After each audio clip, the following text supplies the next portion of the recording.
Hi class, time for our final lecture, lecture 19. We're going to evaluate Pascal's wager. This is still based on chapter 4.4 of our textbook, pages 352 to 357. We're going to evaluate that argument we looked at in our previous lecture, which came from Blaise Pascal. A nutshell version of Pascal's argument is as follows. We have practical reasons to believe that there's a God, or at least we should believe that there's a God, because of the benefits we get from that type of belief, at least possible benefits. The possible benefit we get from believing is huge. We could, if it turns out to be true, get to heaven. Of course, the possible drawback is also there, but that's not as bad as the benefit is good. So, practically, our potential rewards of believing outweigh the potential rewards of not believing. And this is a very flippant version of Pascal's wager. I stole from someone online, I don't know, several years ago. If you believe in God and there is no God, oh well, no big deal. If you believe in God and there is a God, hooray, you get to heaven. If you don't believe in God and there isn't a God, you get some short-term fun here on earth. If you don't believe in God, but there is a God, you get eternal damnation in hell. So this is the more formal version you might be familiar with from last lecture. Believing gets you to heaven if there is a God. It wastes a little bit of time if there isn't God. Not believing gets you to hell if there's a God, and gets you to enjoy a little bit of life if there isn't a God. So the potential rewards outweigh the potential costs. And our costs of not believing aren't as bad as the costs of believing. So, when we look at this argument, I'm going to discuss three common criticisms of it. And I've shortened them to nice little catchphrases here. The three criticisms are the can we criticism, the should we criticism, and the which God criticism. Well, let's take a look at the can we criticism first. Is it really possible to believe something based purely on practical reasons? Reasons that say it's in your best interest to believe? Not reasons that say the belief is true or correct, but reasons that say you'll be in a better advantage to believe. So here's an example of a practical reason. I will give you $10,000 to believe whatever movie you hate is an awesome movie. So, I don't know, think of a movie that you watched recently that you really did not like.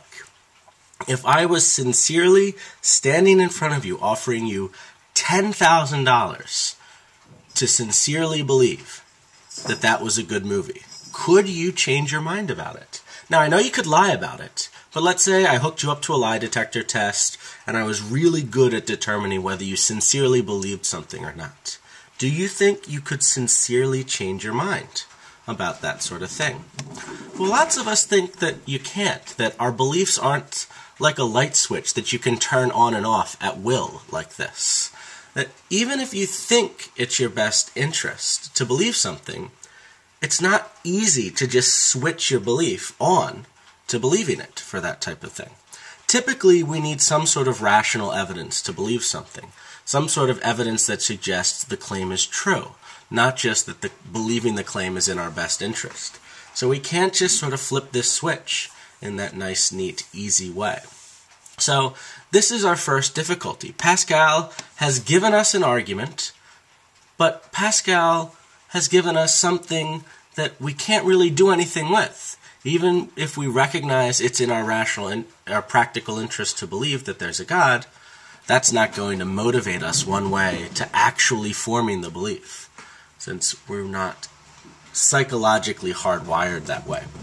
Now, Pascal actually references this. On page 355, he devotes some section to talking about this. And he admits, yeah, it's definitely tough. You can't just sort of switch your beliefs on and off like this. But you know, you can, after a lot of time and effort, try in some sense to convince yourself, slowly but surely. And maybe one day you'll eventually succeed in convincing yourself this way. So Pascal says, act as if you believed. Start, going through the habits of maybe praying, even if you don't believe in that prayer yet, going to some religious service, even though you don't believe that religious service or whatever. And the more you act as if you believe, the more you'll naturally be led to actually believing. So this will naturally make you believe. And Pascal thinks that we can do that. And there's a little bit of psychological evidence that suggests that you can, in some sense, chip away at your beliefs in this way. You can erode your beliefs. It's kind of like the same phenomenon where you tell a lie enough times, you start believing that lie yourself. The more you're comfortable sort of living in that type of life, the more you might, in some sense, trick yourself. And that's the interesting thing about this particular criticism. Pascal seems to be asking us to trick ourselves into believing something that we don't actually believe. By the way, the first thing I mentioned before, let's go back to that slide, to this comparison of changing your mind about a movie you hate. That's not really the most accurate comparison anyway, because we're not trying to, according to Pascal, convince the person who believes that there isn't a God. We're trying to convince somebody who's on the fence, who doesn't know one way or the other. And in this case, the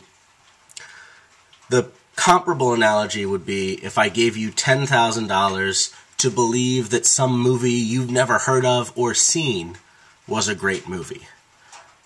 Well, could you, for $10,000, do that? I don't know if I could. If I was given $10,000, or offered $10,000 about some movie that I literally know nothing about, I just know that I'm about to go watch it, and I know that it's some movie. I don't know the genre, I don't know when it was made, I don't know the director, I don't know if it's, in English or French. I don't know anything about it. I don't know that I could convince myself that this is awesome, that that movie is great. But maybe I could. Maybe I could chip away at it. Maybe I could try to struggle to find some reasons, grasp at some reasons. And this is Pascal's advice. Start grasping for any reason you can cling to, and see if just by, sheer brute force alone, you can slowly turn yourself from agnostic to religious. Alright, so criticism 2, turning away from the can we question, is the should we question. Isn't there something wrong about forming a belief based off these purely practical reasons? There seems to be two types of ways in which forming a belief for practical reasons is either inappropriate or wrong. In one sense, it seems rationally inappropriate, and the book talks about this on page 357. It just seems irresponsible to believe something without rational evidence, if you don't have any evidence at all. There's this nice story from the philosopher W.K. Clifford, who offers this story of the owner of a ship who knows that the ship, in some sense, has seen better days. It's kind of an old ship, and it's, had its troubles in the past, but doesn't know one way or the other whether it's really ready to go out to the sea again. But the ship captain says, I have faith that it's going to do it. I don't have any evidence for it, but I just believe, without evidence, that it's going to succeed in making the trip. And so that owner sets the crew out without any repairs to its next sea voyage. Doesn't it seem irresponsible of the ship owner to do that? Doesn't the ship owner owe it to all the people on that ship to check it out, to make sure that it is seaworthy, that it's not going to sink on its next voyage? It seems somehow inappropriate to believe, despite having any evidence at all, that that ship is good.